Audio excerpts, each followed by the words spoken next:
Salut les lectrices et les lecteurs! Aujourd'hui, je vais vous parler de 4 romans dans lesquels il y a d'étranges apparitions. Bêtes curieuses, fantômes et autres. Si pour certains, c'était clairement dans le contrat de départ, spoiler, un Stephen King se cache dans cette vidéo! Pour d'autres, c'était une réelle surprise. Et grande nouvelle, il n'y a pas que des polars dans cette sélection, mais il y aura tout de même mon trouillomètre. On commence avec un drame écrit par Hélène Marie Wiseman. Il s'agit de La vie qu'on m'a choisie, publié en 2021 aux éditions Faubourg-Marigny. Dans ce roman, on est aux États-Unis et on suit l'histoire de 2 personnages à 2 époques différentes. En 1931, la petite Lily Blackwood ne connaît que les 4 murs de sa chambre au grenier. Elle y est enfermée depuis sa naissance car, d'après sa mère, c'est un monstre que personne ne doit jamais voir. Un monstre comme ça? Pas vraiment, non. Mais je révélerai pas sa particularité parce que sur cette chaîne, on ne spoil pas. Lily finit par être vendue à un cirque comme bête curieuse. En 1950, Julia Blackwood hérite du manoir de ses parents. En revenant, elle ne peut imaginer tous les secrets qu'elle va déterrer sur leur passé. Bon, perso, j'étais moyennement emballée par le côté cirque. Mais même si c'est la toile de fond de la vie de Lily, j'ai apprécié découvrir cet univers dans les années 30. Aucun doute, on est bien dans un drame avec tout ce que cette petite fille endure durant son existence. Rien n'est simple pour elle, et pour nous lectrices et lecteurs non plus. Je me suis attachée à cette petite dès le début, et comme on la suit dans chaque étape de sa vie, on prend les coups avec elle. Heureusement, il y a quelques moments d'espoir et de volupté, mais j'ai vraiment jamais eu l'esprit tranquille en lisant ce roman. Les passages en 1951 m'ont paru moins intéressants en comparaison de la vie de Lily. Malgré ça, j'ai été surprise par certaines révélations, et c'est ce qui, pour moi, a donné du sens au personnage de Julia. En général, j'aime pas les drames.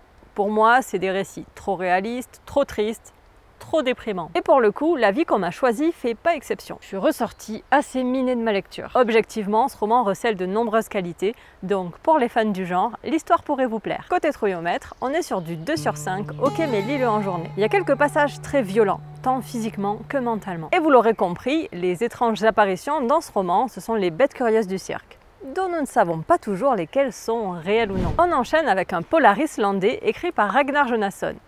C'est le one-shot 10 aime pas plus, publié en 2022 aux éditions de La Martinière. Grâce à cette lecture, je peux officiellement annoncer que je suis à jour dans la bibliographie de l'auteur.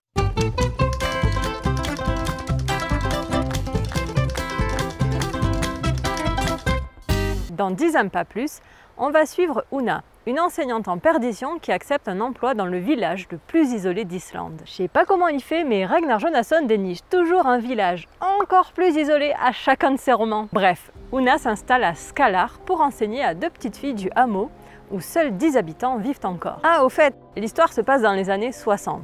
Donc, pas de portable, pas d'internet. Rien de mieux pour se sentir isolé dans une ambiance sombre et froide. Quant à l'intrigue, elle arrive tellement tard que je peux pas vous la dévoiler. Honnêtement, ce roman n'a pas su me convaincre, et ce pour les 4 raisons suivantes. 1. L'ambiance. Alors oui, entre la météo capricieuse, les comportements étranges des villageois et la maison hantée dans laquelle vit Una, on est servi niveau atmosphère mystérieuse. J'ai bien aimé le petit côté paranormal qui transparaît avec les apparitions dans la maison. Pourtant, l'atmosphère générale n'a pas fonctionné pour moi. C'était un peu oppressant, mais je pense que l'auteur aurait pu mieux exploiter les éléments. 2. Le rythme. J'ai trouvé qu'il y avait un déséquilibre important entre la mise en place plutôt lente et la seconde partie où tout va trop vite. 3. L'intrigue. L'intrigue majeure arrive très tard. Et le procédé habituel de l'auteur est de nous mettre une histoire parallèle pour titiller notre curiosité. Hélas, cette fois, j'y ai pas vu un grand intérêt. 4. Les personnages.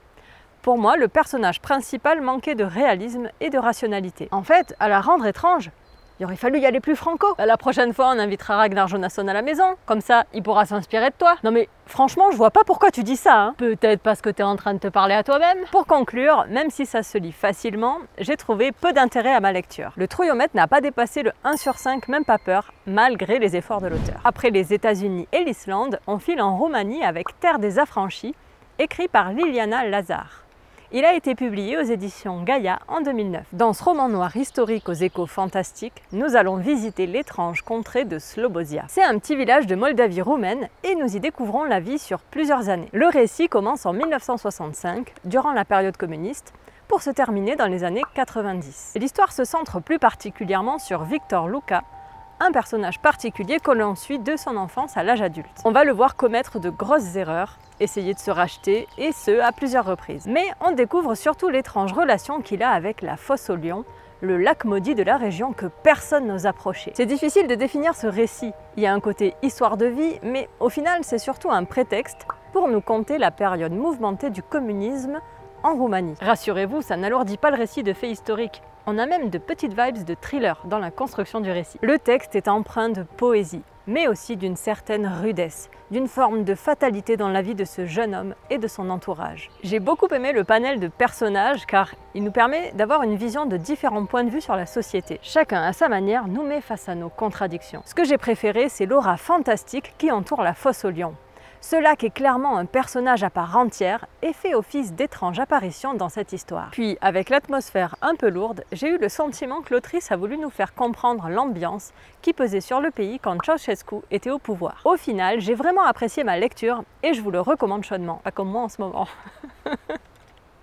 Mon trouillomètre est monté à 2 sur 5, ok mais lis-le en journée. L'ambiance est parfois assez lourde et des scènes de violence et de viol sont décrites avec quelques détails. Sans surprise, je termine en vous présentant un roman de Stephen King. J'ai lu Après, qui a été publié aux éditions Albin Michel en 2021. Dans cette histoire, il y a ouvertement d'étranges apparitions sous forme de fantômes. Mais seul le petit Jamie peut les voir et leur parler, ce qui va l'entraîner dans des aventures aux allures d'épouvante, comme il aime à nous le dire lui-même. Ça me rappelle un peu le sixième sens quand même, ton histoire là. Avec ce roman, Stephen King signe une histoire fantastique au ressort horrifique soft, idéal pour les flippés comme moi qui sont pas encore prêtes pour lire Shining ou Cimetière. Et c'était un très bon choix pour plusieurs raisons. 1. Le roman est court, donc on n'a pas l'écueil habituel du King et ses longueurs, même si j'ai trouvé un petit essoufflement sur la fin. 2. Le roman fait la part belle au fantastique, mais sans le côté trop flippant. 3. Le petit Jamie est un personnage incroyablement attachant. Oh là là, en 2 pages, j'adorais déjà ce gamin. En 4 pages, j'avais déjà ri aux éclats et mon cœur s'était déjà serré pour lui. Bref, vous l'avez compris, j'ai eu un coup de cœur pour ce personnage. Vivre tout de son point de vue d'enfant apportait beaucoup de lumière au récit et ses sentiments m'ont paru vraiment authentiques. Bon, par contre, en raison du résumé, je m'attendais à totalement autre chose sur l'histoire, donc j'ai été un poil déçue. Mais au final, j'ai quand même beaucoup apprécié l'intrigue. J'ai aussi adoré le style de l'auteur, avec tantôt la candeur de l'enfance et tantôt la violence de ce qu'il voit.